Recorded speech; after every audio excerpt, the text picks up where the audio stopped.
The Orange Zone, sponsored by Billy Whitaker Cars and Trucks. What's up? What's up? Welcome into the award-winning Orange Zone podcast. A reminder, you can find every episode on Spotify, Apple Podcasts, wherever you listen.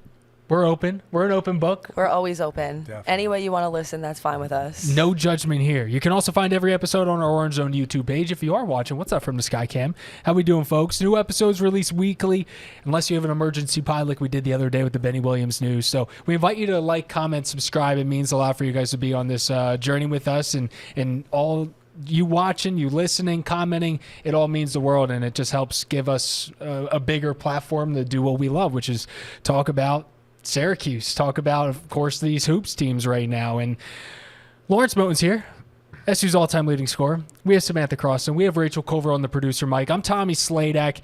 And the big news that we're getting into right now is Syracuse holds on by a thread to beat Louisville 94-92.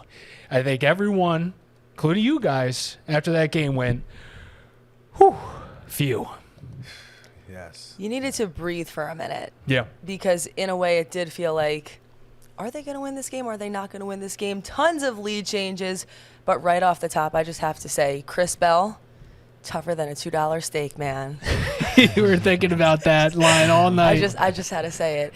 He was the difference maker. He was the reason, in my opinion, why they won that game. I mean, he was ice cold from 3-point. But he also, that block at the end, that was the play of the game. But I felt like even with a limited crowd, which there was last night, let's be fair, when he sunk that last three, I mean, that's what got the crowd hyped up more than anything. And you could feel that obviously he knew he was cooking, but he was like, give the ball to me. I want the ball in my hands. And I'm telling you, I think every single person in that building knew when he shot that three, it was going in.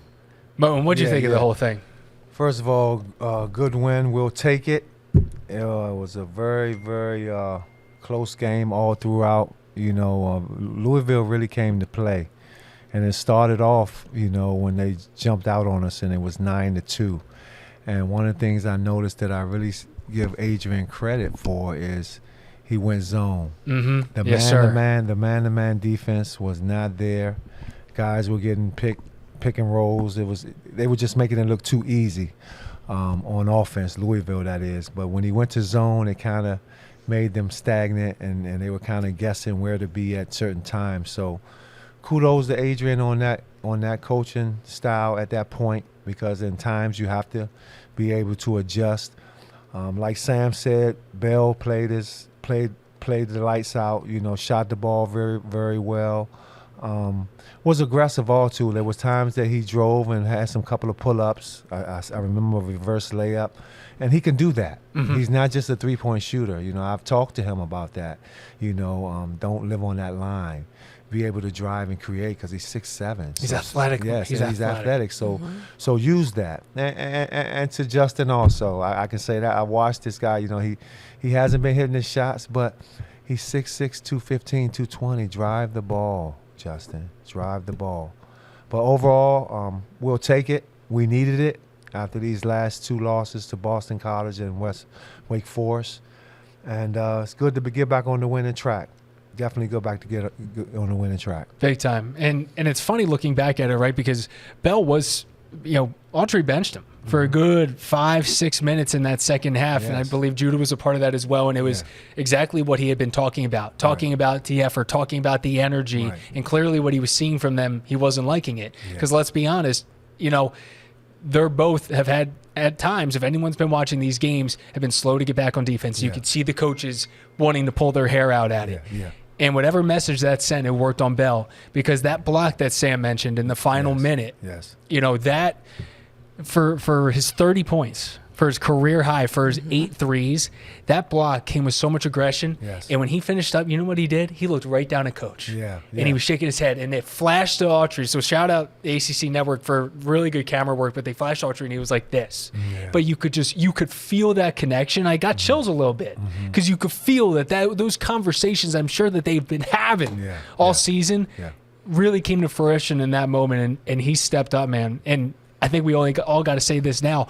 More. Absolutely. We need to see more of that from Bell. And that's what irritates us sometimes when a guy scores 30 or 25 against 24 against Colgate, and then for 3 straight games he has 5, 4, and 1. Yeah. You know, it kind of frustrates us because we know he's very talented, and he can give us those nights where he's dropping 20 and 30 points. But another thing, I'm just happy, like I said, that we won this game, because when I was sitting watching the game, I was getting kind of mad at Adrian that he wasn't in. Mm-hmm. When you're on fire, no matter what, you got to play 40 minutes. Yeah. I mean, he should have played 40 minutes last night. Just me personally, and being a former coach, I would have let him play. Gotta let him cook. Gotta let him cook. Yeah. Gotta let him cook. It was sort of surprising. I thought that too when he was sitting on the bench. But you actually mentioned something that I had on a list of questions I wanted to ask you. You said you were happy that you saw them in the zone. Yes. And I had been thinking a lot about that. Like, from your standpoint, obviously for a while this team was zone only. Then there was a lot of, no, man's the answer, and fans want to see man, and let's commit to something different. But there also feel like there are games where they're trying everything, yes, and nothing is working. Yeah. Like, if you were in Coach Autry's position, what defense do you think they should be playing, or is it situational? Well, it's no question that we're a man-to-man team. You know, this is Adrian's team, and that's his style. But there's going to be times where you have to adjust also. And that was, at that time, when I was watching the game, it was the perfect moment to adjust, and kind of it slowed down Louisville, and it kind of made them start second-guessing themselves, because at the beginning of the game they jumped out on us, and I really felt if we would have stayed in that man, it might have got ugly. Big time. And looking at the full team, right, there were some other stats here that stuck out, and you know, Judah, kind of one of his quiet 21-point games, which we call the Judah free throw line games, right? And he still is struggling a little bit from the line. So for him, for Syracuse to really go on a run here, he needs to be, I think, super locked in and at a really high percentage from the free throw line, because he's getting there. Starling continues to impress me. He has really just found his groove here as the season's continued. I think the last 5-6 games he's averaging 18+ points per game, and they need that, right? Yes. They need to have those guys step up, especially when players like Justin Taylor that are starting are out of that groove. Yes. And then Maliq Brown, Rachel pointed this out to me last night, one of the rarest feats in college basketball. And this was so under the radar because of Bell's game. He had what's called the third 5-5 game across D1 in the last 15 seasons, courtesy of Jared Burson on X. 11 points, 9 rebounds, 6 blocks, 5 steals, and 5 assists. What do you think that says about him as a player? Well, what I think that says about him, first of all, he's a ball hawk. You know, he's just around the ball at the right place at the right time. And, you know, looking at that, that's what we call a stat stuffer. You know, he just does things. He just does his job. Honestly, Maliq, I feel, should be more aggressive. Mm-hmm. But one of the things he does very well, and I take a little poetry in that, he lets the game come to him, and he plays within the game. And that's one of the things that I can honestly say about him that I like. We're starting to see that second score in JJ. Remember when we said consistently? Yes. A guy who can score consistently. And JJ looks like he's trying to be that guy. And we're going to need that. You know, in order for us to be successful, definitely Judah and JJ are going to have to be very well on their games, and we're going to have to get points out of those guys, and everybody else just does their job. We've hit on the good. Sam, I'm coming to you for this. Also, I need to address that. the elephant in the room. People are, oh no, you can't see it. No, you can't see it. All right. I was really in my head because I spilled water all over my shirt. I'm like, folks watching at home are just going to be thinking about the stain, but we're brown today. This isn't like the neck pimple. That's not the neck pimple. That needed to be addressed. That needed to be addressed. So everyone at home. Were you there for that episode? I don't think I was there for that. YouTube had to put a parental advisory on it. Oh, yeah. Saying no kids are allowed to watch for graphic content. But Sam, I'm coming to you. We talked about the good here. We obviously need to hit on the bad. And it's one big word right now, and that is Syracuse's rebounding. Defense. Okay. And but the rebounding is a part of it, because you love saying it, the wolf. This was a wolf. This was woof. Yeah, I don't know the exact. They were out rebounded something by the ratio of 2-1. Okay. Yeah. There it is. Woof. 40-21. And in a way, it's one of those things where you feel two different things at the same time, right? It's like, how did they win a game when they got out rebounded by that much?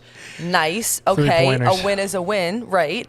And also, part of it, I think, too, is some of those hustle plays, is some of those Maliq Brown steals. Like, it's some of those things they were doing in transition that I think they did a good job with.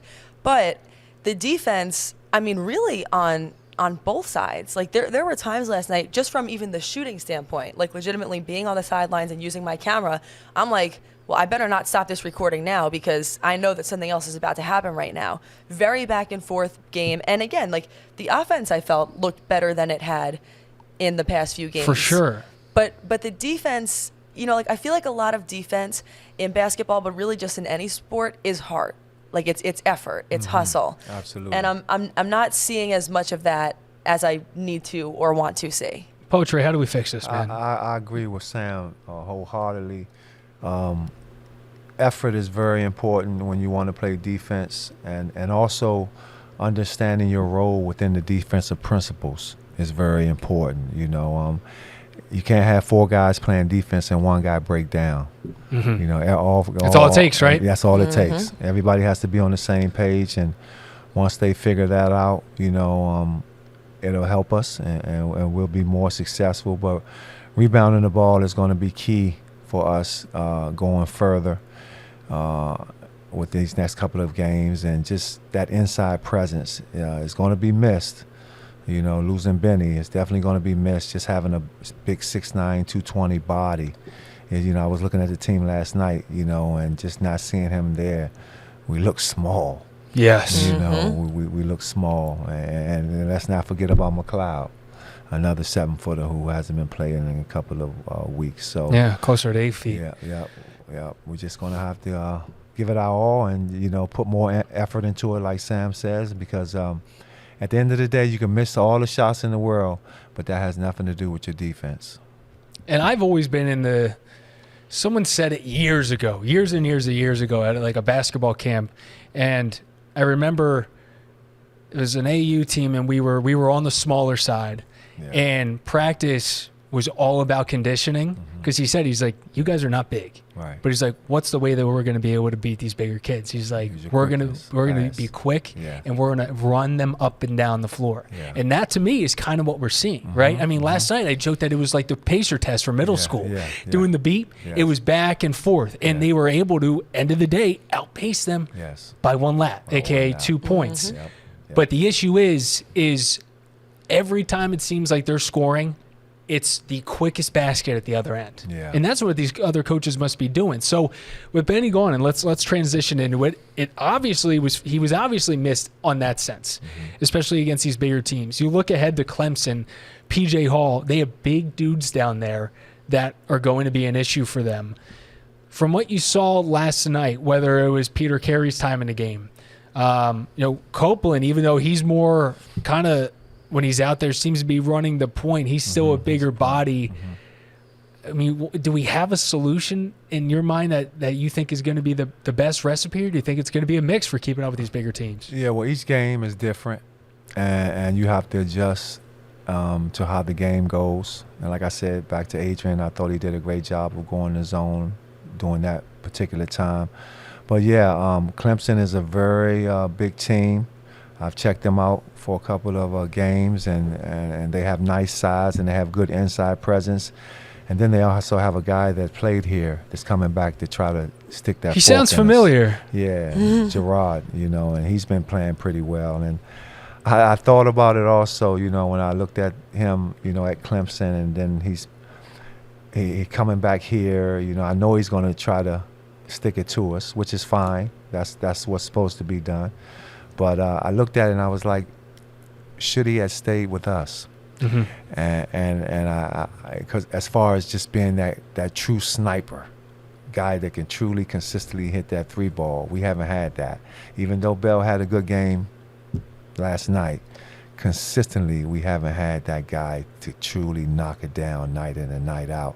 And I think they thought Justin was going to be that guy. Right. But it is sort of funny because I feel like you sometimes don't know what you have until it's gone. I do feel like when Gerard was here, maybe, and there was reasons why, but not everybody really appreciated him in that light, the way that now it's sort of like, oh, well, he's doing pretty good in his new relationship kind of thing, you know? And I think a part of the issue, too, is people looked on paper and said, okay, well, if Judah, JJ, and Joe are all here, someone's coming off the bench. Yes. And I don't think any of those three were going to be happy with that situation. Absolutely. And with the way Syracuse is defending three-pointers, that's the thing, too. He could help on offense. I don't know if he'd be a solution defensively to fix what we're seeing, right? That's a good point. And, like, I mean, we got to talk about it. Louisville came in dead last and made threes per game in the ACC, 5 per game. Right. They had 6 in the first half. And it's this constant week in and week out. We've been hearing the broadcast team be like, this guy's had 2 threes all season. He's got 4 in the first 10 minutes. It is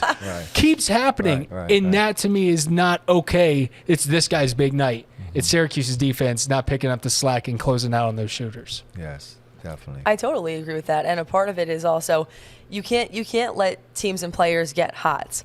Like, I feel like once a couple of those shots go in, now all of a sudden it inspires everybody else. Everybody gets confidence. Shots lead to more shots. So I think that's the thing, is nipping it in the bud right away. And like you said, a part of that is pressuring out and figuring out what is going to be the right defensive solution. But that may take a little bit of time because, again, things keep changing. Of course, just even from an emotional standpoint, and that's kind of what Coach Autry was talking about last night. But I do understand his point that after, saying goodbye to a teammate, in a way, it is impressive that just a few days later, they were able to find that hard and find that hustle and be able to pull out the win despite the fact that it wasn't pretty, quote unquote. What was your reaction to Benny going? Because I don't think you were too surprised. Yeah. Benny, is someone who I know personally. I know his family. He's truly a good kid, but at times, in this game, you have to be a team player. And you have to know your role, and you have to respect that. And there were times that, things weren't going right, and mentally he would break down. So it's all about being mentally strong and trusting in your ability. And at times, he just was in and out. It was too much like a light switch. And I'm not a light switch guy. And, I want the same person that I know that's going to go into the fire with me and be there for me during certain situations. And it was just too much up and down with Benny. You didn't know which elevator he was going to stop on. So we wish him well. I hope the best for him, whatever decision or wherever else he goes. He's still here in school right now, but in the future, guys do better other places, and then guys don't do better other places. So you never know. It's just sad that somebody like that with so much potential, coming here to Syracuse, top 50 in the country, coming out of high school, we expected a lot from him, and sometimes. When you expect a lot from a person and they're not mentally strong, they don't give you what you expect. Now, I did have a question, too, just in thinking about this decision and how Coach Autry came to it. Because I will say, last night in the press conference, there were a couple of times where he was talking about it where I could feel him have to kind of stop for a few seconds because I feel like he was potentially going to get emotional, too. Like that's a tough decision to make. But doing that in his first year, I do think sends some kind of a statement or a message. And what do you think that message is? Oh, it's no question that sends a message. And the message is my way or the highway, and that's what needs to be done as a new coach. And you have to create your style, and people have to buy into what you're saying. And if you're not buying in, you got to go. It's plain and simple. We're not in the time of spoiling these kids and giving them what they want because to me, they're already spoiled. To me, they don't work hard enough at times. They already expect things instead of fighting the next person. They'll leave and go in the transfer portal because they're not getting their way. So it's a different breed now. It is what it is. But he definitely has to buy into what the coaches say. There we go. Well, 15-8 this team is. 6-6 ACC. It's funny because I'm looking at social media this morning and you see the big charts, right? Kind of, the junkies looking ahead to March Madness, and they're out, but they're still in that list, right? And 15-8 sounds pretty good. It's not terrible. This team's normally historically in a better spot at this point in the season, but they're not out. There's a chance for them to make a run. But with the way the defense is playing, there's no shot of that run happening when they take on these bigger opponents. Yeah. It can happen against Louisville, but the defense needs to change. The preventing transition baskets after they're scoring needs to change. Rachel Culver, let's bring in numbers. Hello. Rachel Numbers Culver. What sticks out to you overall? What's been on your mind about this team in the last 24 hours? I'm looking ahead. I'm looking ahead to next week. I'm Love looking that. ahead to Clemson. I'm looking ahead to UNC. Speaking of those two teams, they actually just played each other. Clemson got UNC at UNC. Which is huge. After UNC beat Duke. So call that a Duke hangover. Call it whatever you want. Clemson got the best of one of the best teams in the country, and now they're coming here. So they have a lot to prepare for, and you know that Gerard's going to have an extra fire under him, and because of that, the whole team is. So that's what I'm thinking about personally. Could Gerard go for 30 the way that this team's defending the 3? I'm like looking at his face up here on the roster, like it's going to tell me something. I don't know. It would be a heck of a story if he did, but I certainly hope not. Yeah, I think we could expect crowd-wise. What are you guys thinking is going to happen? Well, you know what I think, and this is just me personally. Mentally, you have to get into Joe's head because he's coming. He's coming, and he's going to try to shoot as many shots as he can. Me personally, I'm going to give him a hard foul. I'm going to take that foul. I'm going to try to get in his head. That's the old school Big East center guy. Old school, Rachel. Old That school, is the old Big school. East in his blood. It's called use them or lose them. And I'm going to use about 2 of them. And he's going to feel it. So next time he's open, even if I'm not there, he's going to be second guessing himself. Because he's going to try to give us his all. After, like Rachel said, they won in North Carolina and he had like 21 points and he made 5 threes in that game. So he's coming to play. But I think if we truly do what we have to do, we will win the game. We have been protecting our home, even though we lost a tough one to Florida State at home. We were 11-1 at home, I think. It's really good. Something like that. It's a really good record. And these next 2 games are going to be very important for us as far as taking it to the next level and getting those quad 1 wins and getting hopefully an NCAA chance. Big time. Sorry. No, this is what I was going to say. Fans, we need you there. I watched the game last night on TV, and it was a lackluster from the fans and the fan support. Truly, people need to understand, you guys have a lot to do with team success. I always tell people that, so understand what I'm saying. Fans have a lot to do with team success. So we need you out there to support us, to make us play better and give it our all. There we go. And that's it right there. And I think with Joe there, you're going to see a lot of fans there. And, I'm interested to see in terms of how they welcome him home. Yes, I was thinking the same thing. I have a theory. What's your theory? I'd Go love ahead. to hear it. My theory is, and this is what I think it should be. End of the day, this dude from upstate New York decided to stay in upstate New York and play for the team that he grew up rooting for, and he gave 4 years here. He gave 4 years. Some of those years were tough. End of the day, there was a Sweet 16 in there. But after that, he's just like any other player on Clemson. I think there should be a respect factor. I expect there to be some cheering for him. But when that game starts, he's now in a Tiger uniform. And that's how I think it's going to be. That's kind of what I think, too. Like, it wouldn't surprise me to hear some cheers or some clapping in the beginning. But I think Syracuse fans just love Syracuse too much to be rooting for anything else other than that. Yeah. So End of the day, there's some people that are offended by it. Like, that's just sports, you know? Sports. Yep. And to be a Syracuse fan, this is what I need from you. I need you to boo him. Look right here. I need you to boo him. I need you to boo Joe Girardi. How do we just get to this? I need you to just understand that where he left was the home of the Kings here in Syracuse. So we need to boo him and mentally get in his head so he can go 1 for 10 from the 3. So once that game starts, all bets are off. Here's my theory. I think he checks into the game. Like, when they call his name, like, the lights are off in the dome, all that's happening. Everybody's running down, slapping everybody's hands, Joe Girard, yada, yada, yada. I think that's where you see the applause. And then anything that goes well for him, I think it's game over. I think he's getting the entire dome against him. Every time he touches the ball. Yeah. Gosh. I mean, we'll see how Otto's Army performs. That's we'll see. right. Any final thoughts? I just love the way he just looked into the camera. Yeah. Like we Yeah, need can monologues like that from you more frequently. Can we get that one more time? Yes. Do that. Boo him. Boo him, Syracuse fans. We remember what I said. You guys have a lot to do with team success of the university and all sports. Dream thumbnail right there. There's a good thumbnail. Expect to see your face on YouTube. Should I do a point too? Yeah. Let's actually all do it. All right. Point. A point. And then we already got Moten's, that's for sure.